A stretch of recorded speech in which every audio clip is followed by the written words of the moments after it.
Hello boys and girls, it's Mrs. Gilby. I hope you're all keeping well and safe.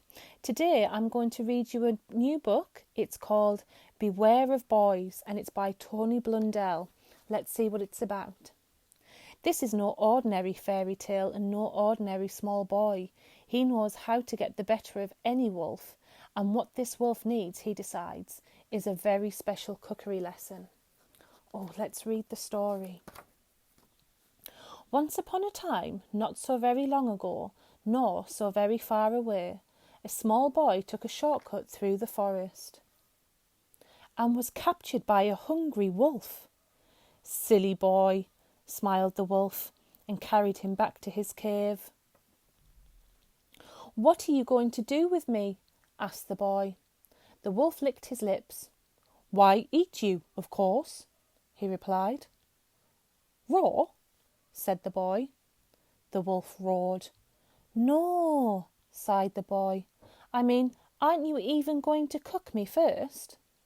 The wolf thought about it. "Go on then," he said. "What do you suggest?" "I do just happen to know a very good recipe for boy soup." The wolf, who was both hungry and greedy, could hardly contain himself. He dribbled. "Tell me what I need." So the boy told him. Recipe for boy soup. Ingredients. To serve one greedy wolf. 1 boy, medium-sized. 1 large iron pot. 1 ton of potatoes. 1 oodle of onions. 1 wooden tub of turnips. 1 cartload of carrots. 1 packet of fruity chews. 1 well full of water. 1 barrel of bricks. 1 trowel. Method. 1. First, catch your boy. 2. Wash him thoroughly, especially behind the ears. 3.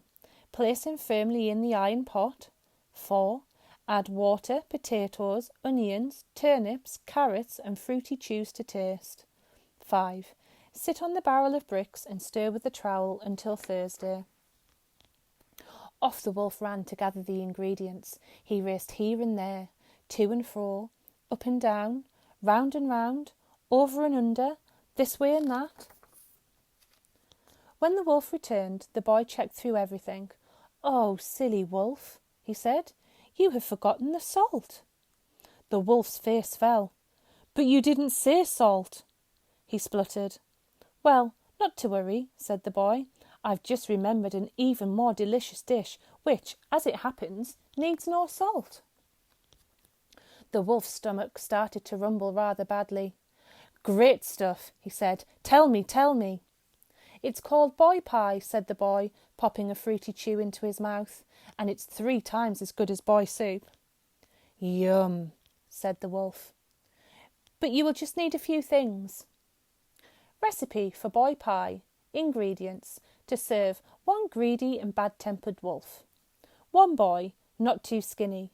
1 large pie dish. 3 foothills of plain flour. 1 moo cow of milk. 1 large lump of lard. 6 sacks of cement. 1 load of leeks. 1 bird bath of beans. 1 packing case of parsnips. 1 shovel. 1 cowboy hat. 1 yellow yo-yo. Method. 1. Toss the flour, milk and lard with the shovel until done. 2. Arrange the boy comfortably in the pie dish. 3. Fill his pockets with vegetables and cover with pastry. 4. Place the yo-yo in the hat and sit on it. 5. Inspect the pie hourly, then daily, until golden brown.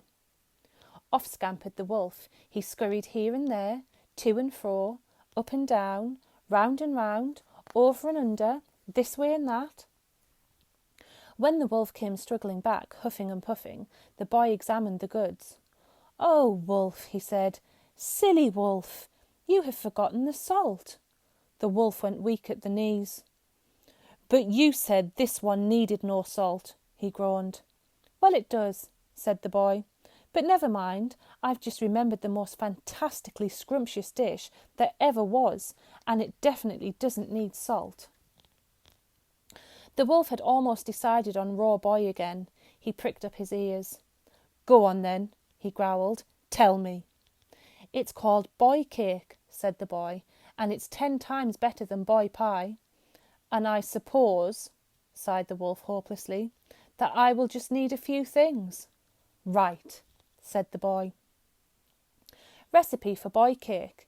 Ingredients to serve one ravenously hungry and exhausted wolf. 1 boy, as fat as you like. 1 bathtub. 1 big blob of butter. 1 binful of brown sugar. 5 fire buckets of self-raising flour. 1 handbag of hen's eggs. 1 brick outhouse. 1 wheelbarrow of walnuts. 1 carrier bag of currants. 1 bunch of bananas. 1 red bicycle. 2 barn doors. 1 seashore of sand. 1 bunch of daffodils. Method. 1. Place the boy in a warm room and allow to watch television. 2. Mix the butter, flour, brown sugar and hen's eggs in the bathtub. 3. Blend in the barn doors, bananas, currants and walnuts. 4. Carefully add the bicycle, sand and daffodils. 5. If it rains, stand in the outhouse. The wolf crawled off once more into the forest. He stumbled here and there, to and fro, up and down, round and round, over and under, this way and that. It was some time before the wolf returned, staggering under the enormous mountain of ingredients. The boy took a long, long look. "Oh, silly, silly wolf," he said, shaking his head sadly. "You have forgotten the salt." There was a tremendous crash as the wolf collapsed. Down went the wolf, down came the barn doors, down came the bicycle, down came the outhouse, down came the wheelbarrow, the walnuts and the currants, down came the fire buckets, the butter and the bin, down came the bananas, the hen's eggs and the sand. Luckily, the boy managed to catch the daffodils. The wolf lay stunned. "Napping in the afternoon, wolf? Tut, tut," said the boy, as he mixed together the cement, the water and the sand. "You really should take a little more exercise," he said as he placed brick upon brick and built a wall right across the mouth of the wolf's cave. Silly old wolf, he thought, as he rode the red bicycle back through the forest. When he got home, his mother was waiting for him. "Mother, mother," he cried, "I took a shortcut through the forest and was captured by a hungry wolf, and he gave me these sweets and this hat and a new bike, and he sent you these flowers." "He sounds like a nice chap," said his mother. "Now sit down and eat up your supper whilst it's hot." Which is more than the wolf did that night. Moral of this story: never forget the salt.